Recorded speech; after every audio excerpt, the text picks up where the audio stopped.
Bom, mas vamos agora para a questão da polifonia, né?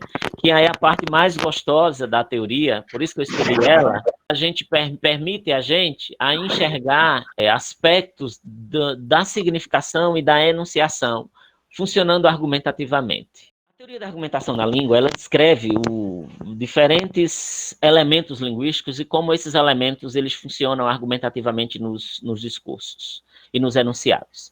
Mas ela também descreve fenômenos, né, que são ativados por determinados elementos linguísticos. E esses fenômenos eles são marcas de argumentação. A teoria polifônica da enunciação é uma teoria dentro da teoria da argumentação na língua, porque de Croo vai mostrar como é que o sentido do enunciado é também polifônico, e por ser polifônico, ele é também argumentativo, tá? Bom, o termo polifonia ele não foi criado por de Croo, nem foi inventado na linguística. Ele é um termo que nasce na música para designar um tipo de composição musical em que se superpõem diferentes vozes. Quem primeiro utiliza o termo polifonia nos estudos sobre a linguagem humana é Bakhtin, numa obra chamada Problemas da Poética de Dostoiévski, né? O título original foi Problemas da Obra de Dostoiévski, né? Que foi publicada em 1929. Nessa obra, Bakhtin vai propor que existem dois tipos de literatura, a monológica e a carnavalesca, popular ou polifônica, né? Essa carnavalesca, popular ou polifônica, né? Aí onde ele vai utilizar o termo nos estudos da linguagem pela primeira vez, da linguagem humana, seria associado às obras de Dostoiévski. Então ele diz que na literatura polifônica, né, que foi utilizada por Dostoiévski, né, essa literatura ela marca o surgimento de um herói, cuja voz se coloca de igual para igual com a voz do autor. Então, o que é que Bakhtin diz? A voz do herói, na obra de Dostoiévski, ela fala sobre si mesmo e sobre o mundo. E ela é tão plena como é a voz do autor. Então, ela não está subordinada a uma imagem objetificada do herói como uma das suas características, tampouco serve de intérprete da voz do autor.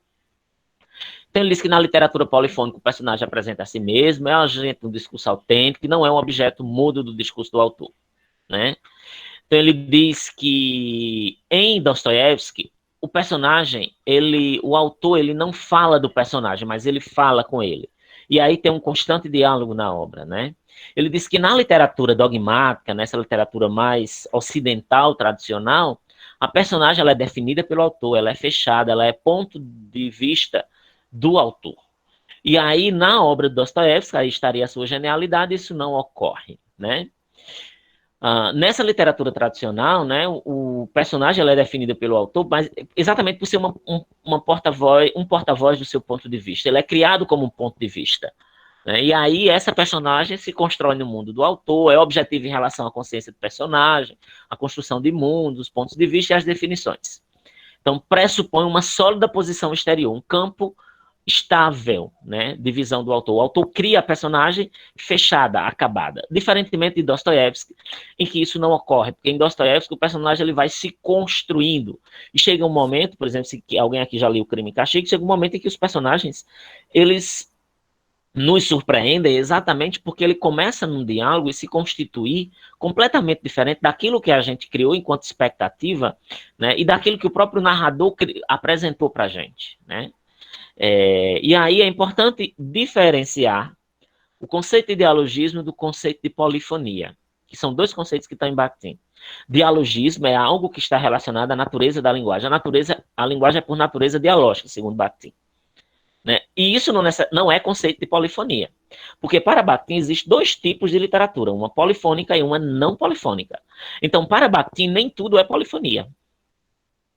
Há textos que são polifônicos e há textos que são monológicos ou monofônicos, se vocês quiserem chamar. Né?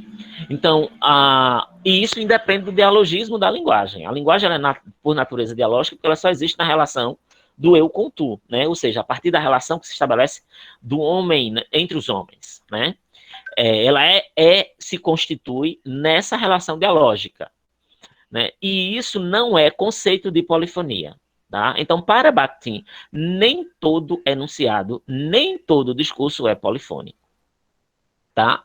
Então, o discurso é para a natureza dialógica, a linguagem só tem existência nas relações dialógicas, né? E essas relações tanto ocorrem no enunciado como um todo, como na palavra isoladamente, né? Bakhtin diz que, inclusive, a palavra, né, ela é dialógica. Essa citação aí de estética da criação verbal explica bem essa questão do dialogismo, né? Diz a palavra da língua não é de ninguém, mas também se apresenta para o locutor enquanto palavra do outro, que pertence ao outro e preenche o eco dos enunciados alheios. E como palavra minha, pois na medida em que usa essa palavra numa determinada situação, com uma intenção discursiva, ela já se impregnou de minha expressividade, né? Então isso aí é o conceito de dialogismo de Bakhtin. Bom, em Ducrot, polifonia é outra história. Ducrot é o primeiro autor a trazer para os estudos da linguística teórica o termo polifonia. E aí ele traz o termo, emprestado lá de Bakhtin, com um objetivo, que é questionar o princípio da unicidade do sujeito falante, né?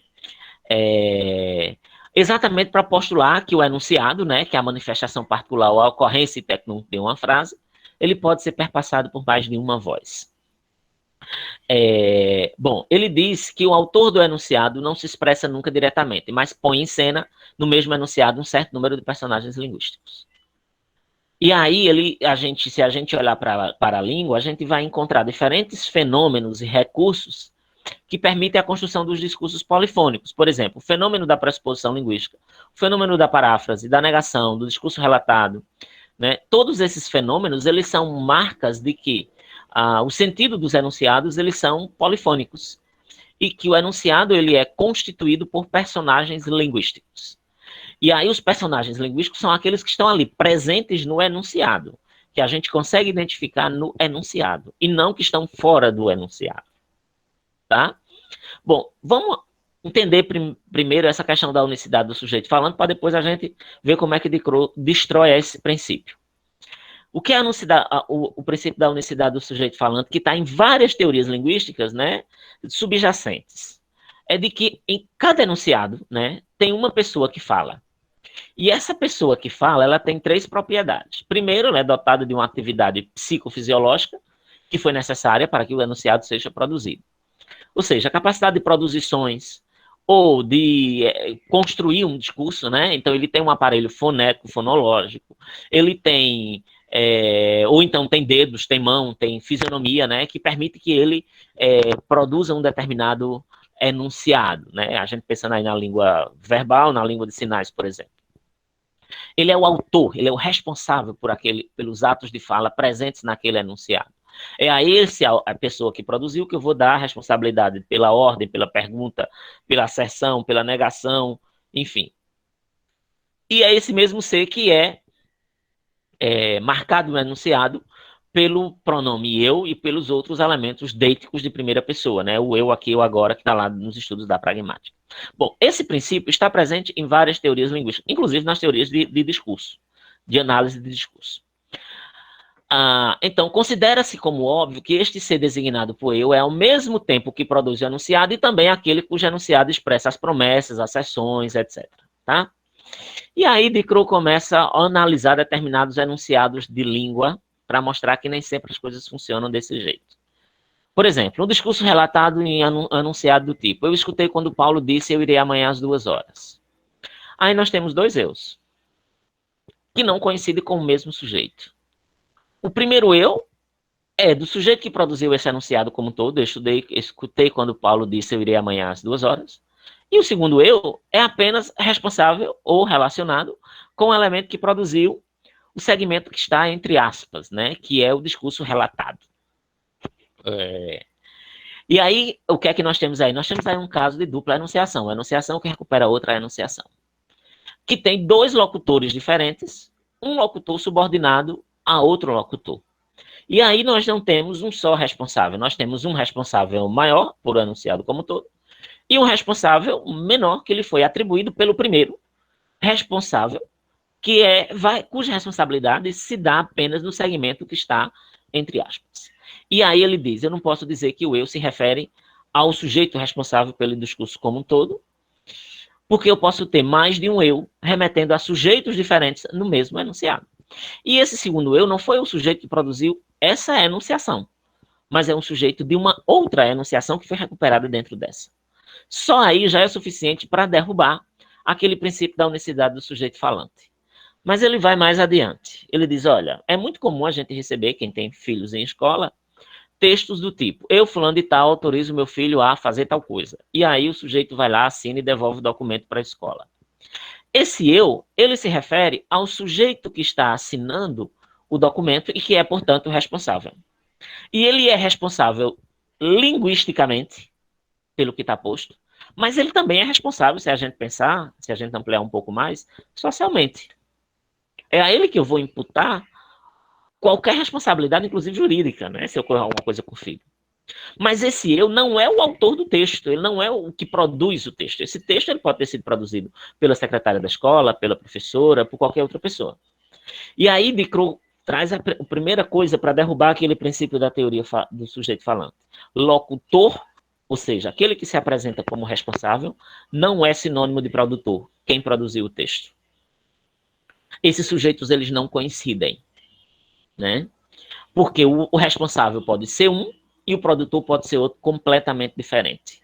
Mais uma vez, ele derruba esse princípio. O que é que ele está querendo dizer? Que o autor empírico do enunciado nem sempre é quem se responsabiliza por ele. E aí, ele, com isso, ele derruba aquele princípio e propõe que o sentido do enunciado seja descrito a partir de 3 funções diferentes. Ou que o sujeito da enunciação, melhor dizendo, possua 3 funções diferentes. A função locutor, a função sujeito empírico e a função enunciador. Quem é o locutor? O locutor é aquele que se apresenta como responsável pelo enunciado, a quem se referem as marcas de primeira pessoa. E ele diz, entendo por locutor um ser que é, no sentido do enunciado, apresentado como seu responsável. É aquele que no enunciado está como responsável. É a ele que eu vou referir o pronome ele, atribuindo as responsabilidades pelos atos de fala. Tá? E as outras marcas também de primeira pessoa. Obviamente que ele reconhece que é possível fabricar enunciados em que não aparece esse eu, por exemplo, é o caso da impessoalidade discursiva, que para ele é uma estratégia argumentativa. É um caso desse, a gente vai discutir isso e aprofundar no final de hoje no início da aula amanhã. A gente vai ver alguns textos em que ocorre essa questão da impessoalidade discursiva, né, que é uma máscara do eu. O locutor, ele se divide em 2 seres. Ele é o locutor enquanto tal, né, que aí a abreviação é o L, né, aquele locutor responsável pelo discurso, a quem eu atribuo a marca de eu, e é também o locutor enquanto ser do mundo, que é uma imagem que se cria de ser do mundo dentro do enunciado. Então ele diz, o L é o responsável pela enunciação, considerado unicamente enquanto tendo essa responsabilidade. Ele tem a função de realizar o ato da enunciação. Pode ser, inclusive, um ser diferente do autor efetivo do enunciado, né? O locutor, enquanto tal, é uma pessoa completa. Por que pessoa completa? O completo está entre aspas. Porque não é o ser do mundo, é a imagem de ser do mundo que está dentro do enunciado, né? Porque o locutor, enquanto ser do mundo, é uma pessoa do discurso. Ele é diferente do sujeito empírico, que é externo ao discurso. Segundo Diderot, de um modo geral, o ser que o pronome eu designa é sempre um ser do mundo, né? Se a identidade deste ser do mundo só ser acessível através do seu aparecimento como locutor, né? Então, esse ser do mundo, esse ser eu que está no discurso, não é necessariamente o autor empírico do enunciado, mas a imagem de ser do mundo que está lá dentro do discurso. Por exemplo, você pode ter um discurso produzido, só para fazer uma analogia aqui para vocês entenderem. Esse locutor, se a gente observar para a poesia, a gente vai entender isso melhor. Quando ele está falando em locutor enquanto ser do mundo, isso é equivalente ao que a gente chama de eu lírico, se a gente pensar em termos de poesia, que não é igual ao poeta. O eu lírico é uma imagem do lirismo, de um sujeito que está dentro da poesia, que pode não ter nada a ver com o poeta, com a pessoa que produziu o texto. Então é mais ou menos essa a ideia, né? É um ponto de vista, é uma perspectiva de sujeito que está dentro do enunciado, tá? Isso é diferente do sujeito empírico, que é o autor efetivo, o produtor do enunciado. E aí Diderot diz que dizer quem é esse sujeito empírico, né, é muito mais fácil muito menos fácil do que a gente possa imaginar, né? Porque ele diz que isso não é um problema linguístico. Ele diz que pode ser um problema de natureza sociológica, psicológica ou de outra natureza, mas não é um problema linguístico necessariamente. Né? E aí vocês observem que a teoria ela é uma teoria que tem a ver com a relação entre os elementos que estão dentro do enunciado e não com o que está fora. E aí ele faz um recorte, ó, não vou estudar sujeito empírico. Sujeito empírico, quem vai dar conta vai ser a pragmática, ou vai ser os estudos da sociologia, ou da psicologia, ou da análise do discurso, mas não os estudos da semântica. A semântica se preocupa com o locutor, aquele que se apresenta ali no enunciado como responsável, e a imagem de ser do mundo que está dele dentro do enunciado, e não com o que está fora. Esse é um recorte que ele faz de imediato. E o que são os enunciadores? Enunciadores são pontos de vista que o locutor apresenta em seu discurso, né? Assumindo determinadas posições a respeito desses enunciadores. Então, ele diz, na teoria da polifonia, pelo contrário, o enunciado apresenta uma multiplicidade de pontos de vista, e o locutor ele toma uma multiplicidade de atitudes em relação a esses pontos de vista. Então, perspectivas, pontos de vistas que estão dentro de um enunciado. Diderot cita, para a gente entender muito bem a diferença entre eles, esses três, um exemplo de uma lata de lixo que está no meio da rua na França, que está escrito algo dessa natureza. Não duvidem colocar o lixo em mim. Ele diz, quem é o sujeito empírico que produziu esse enunciado que está na lata do lixo? Olha, o sujeito empírico pode ser o autor da campanha publicitária, pode ser alguém responsável pela prefeitura e que criou, pode ser o prefeito, pode ser qualquer pessoa que tenha criado esse enunciado, tenha produzido e tenha mandado colocar lá na lata do lixo. Ele disse, olha, isso é um problema que a linguística não vai dar conta. O que é que a linguística vai dar conta? É o que está dito ali. Não duvidem colocar esse lixo em mim. O mim se refere a um locutor, que nesse caso é quem? A lata do lixo. Mas eu não só tenho somente um locutor como lata do lixo ali falando, eu tenho também um ponto de vista segundo o qual o lixo deve ser colocado na lixeira e não no meio da rua. E esse ponto de vista é o que ele vai chamar de enunciador. Então, locutor é uma coisa que está marcada lá linguisticamente como responsável, enunciador é um ponto de vista para essa teoria. Então, são conceitos diferentes. Partindo daí, ele vai descrever dois tipos de polifonia no discurso. A de locutores e a de enunciadores. Bom, a polifonia de locutores a gente vai encontrar no discurso relatado, né? Em estilo direto, né? Em que você tem uma pluralidade de responsáveis. Como Carla me falou, eu irei ser. Daí eu tenho dois locutores. O L1, responsável pelo enunciado como um todo, né? Que produziu esse enunciado, que a marca dele é o me, e tem um segundo, que é Carla, cuja marca é o eu irei ser. Tá? Então ele diz que é possível que uma parte do enunciado imputado globalmente a um primeiro locutor seja, entretanto, imputada a um segundo locutor.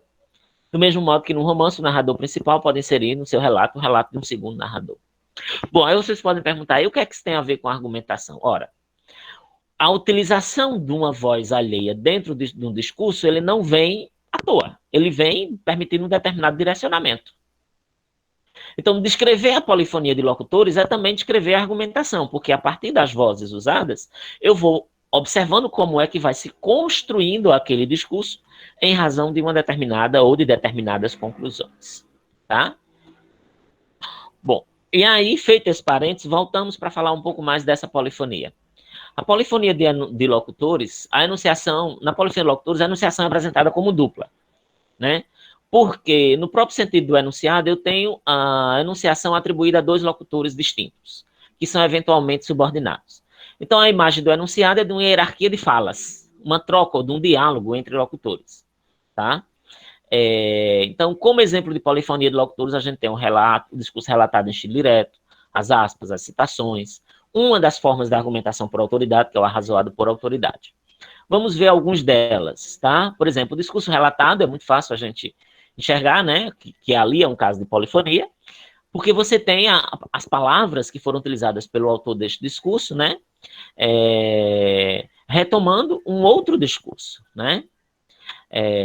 Então, a língua ela vai dispor de diferentes elementos para a gente marcar o discurso relatado, como aspas, travessão, dois pontos, verbo descende, entonação na língua falada, né? Pausa na língua falada, né? Então, aí eu tenho um exemplo que eu recortei da minha tese, que é de uma notícia jornalística, né? Que aí, nitidamente, né, vocês já percebem, eu marquei vermelho para vocês verem que o discurso relatado aí em estilo direto, né, marcado pelas aspas, marcada por verbos como disse, completou, pelos dois pontos, pela vírgula, né? Então, você tem nitidamente um locutor que introduz o discurso de um outro locutor. Isso daí é discurso relatado em estilo direto, né? Porque a gente tem a recuperação da voz alheia ipsis literis, tal qual foi dito, como foi dito anteriormente. Para Decro, a diferença entre estilo direto e indireto é que o direto daria a conhecer a forma, né? Enquanto que o outro, o conteúdo. Obviamente que para avisar o conteúdo, né, você pode escolher dar a conhecer a fala ou não, né? No discurso, um visa mais a forma, os dois visam o conteúdo, mas um, para avisar o conteúdo, dá também a conhecer a forma, né? Dicro não considera o estilo indireto como um caso de polifonia de locutores. Para ele, é uma polifonia de enunciadores, porque não haveria dupla enunciação. Isso é conflitual, alguns autores concordam, outros discordam, né? Eu discordo plenamente, né? E aí, em 2005, eu comecei a ver isso na notícia jornalística, né? E percebi que havia, apesar de haver estilo indireto, a gente tinha marcas de enunciação dupla, né? Mesmo que a gente apagasse as marcas deíticas, né? E aí eu faço uma crítica a Decro, já em 2005, em 2015 eu acentuo essa crítica a Decro e a Mojano, que é da análise do discurso que vai na mesma linha de Decro, né? Com a justificativa que, no sentido do enunciado, o locutor responsável atribui parte do que ele está dizendo a um outro locutor, e que está posto ali no enunciado. E exemplos a gente tem vários, né?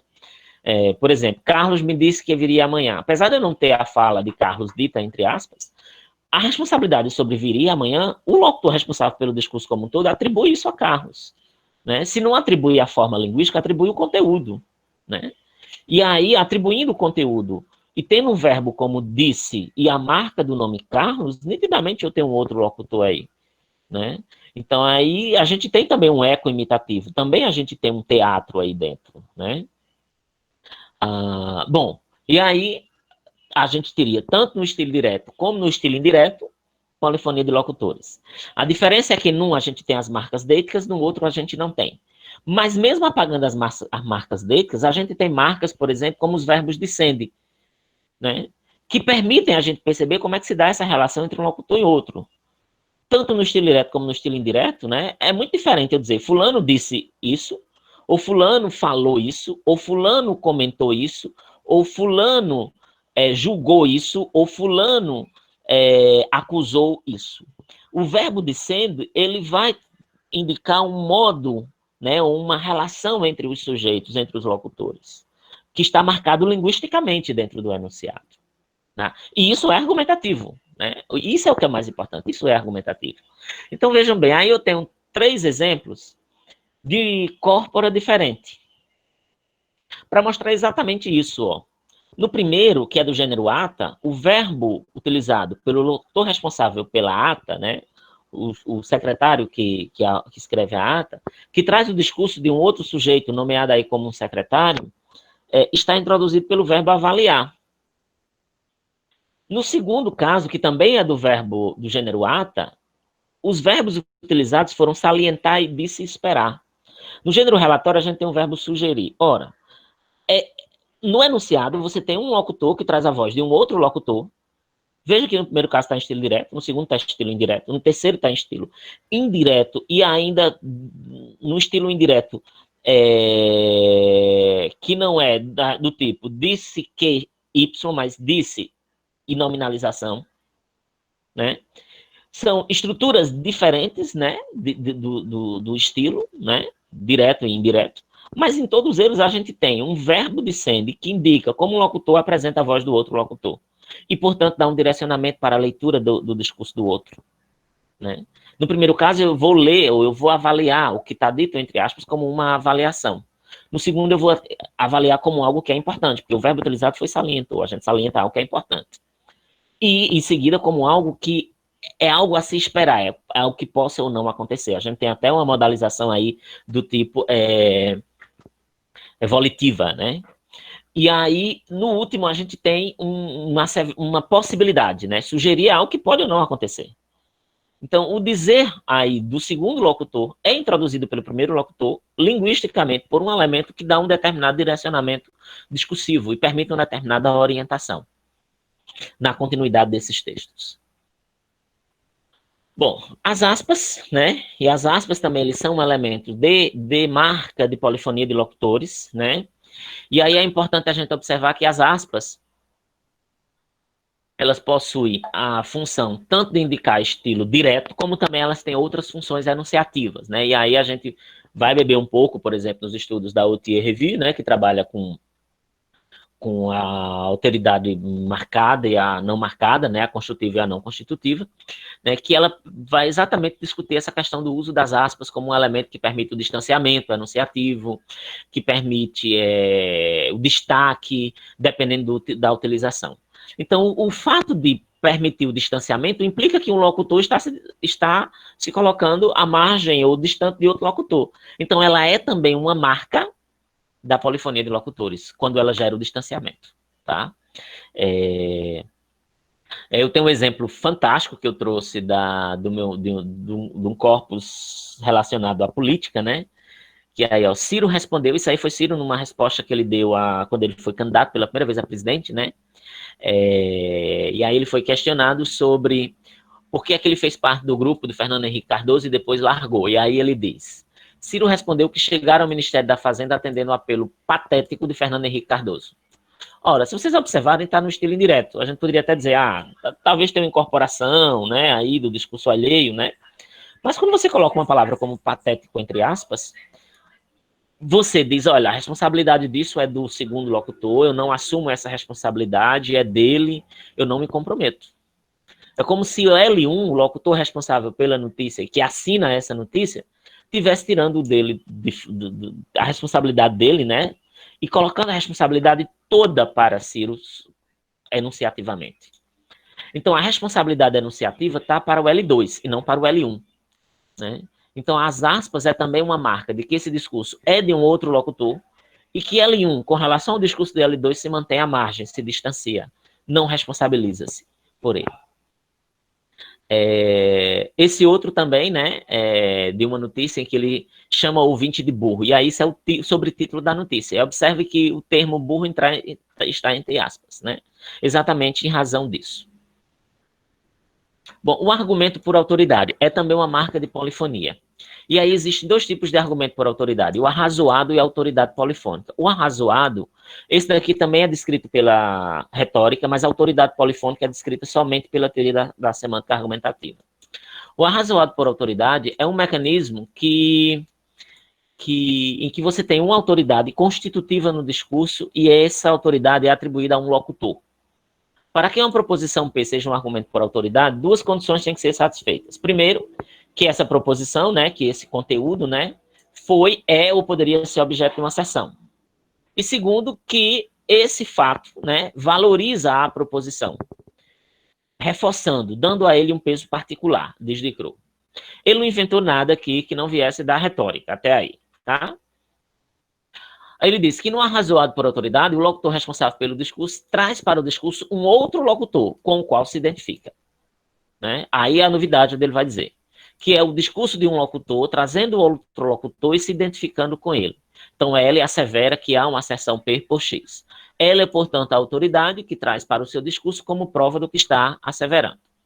Aqui eu tenho um exemplo, tá? Também de notícia, em que vocês têm... eu vou ler o exemplo para explicar melhor para vocês. Segundo o diretor da UP, especialista em marketing político, Sidney Kant, a margem de erro da pesquisa é de 4,5 para mais e para menos. Portanto, a amostra dá um empate técnico entre Lula e Ciro. Outros dados da pesquisa foram 2,4 afirmaram que nenhum dos candidatos se saiu bem no debate e 1,2 consideraram todos os presidenciáveis muito bom.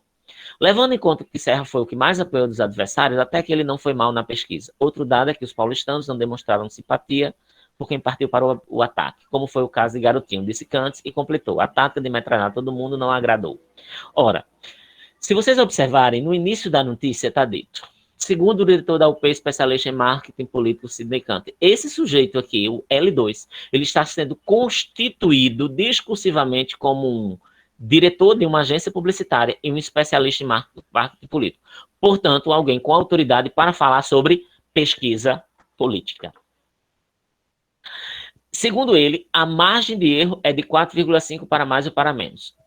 Portanto, a amostra dá um empate técnico entre Lula e Ciro. É isso que L1 quer fazer a gente concluir, que a amostra dá um empate técnico entre Lula e Ciro. Para concluir isso, ele traz a voz de uma autoridade que serve de argumento para essa conclusão. Então, essa polifonia de locutores é que permite a conclusão.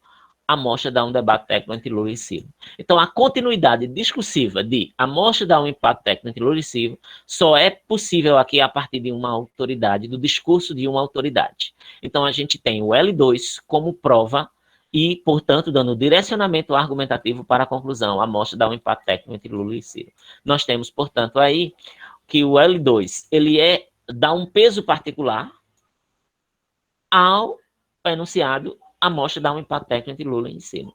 Por isso que é um discurso de autoridade, porque dá peso e é enunciativamente atribuído a um locutor, constituído discursivamente aí no próprio enunciado, né, como uma autoridade.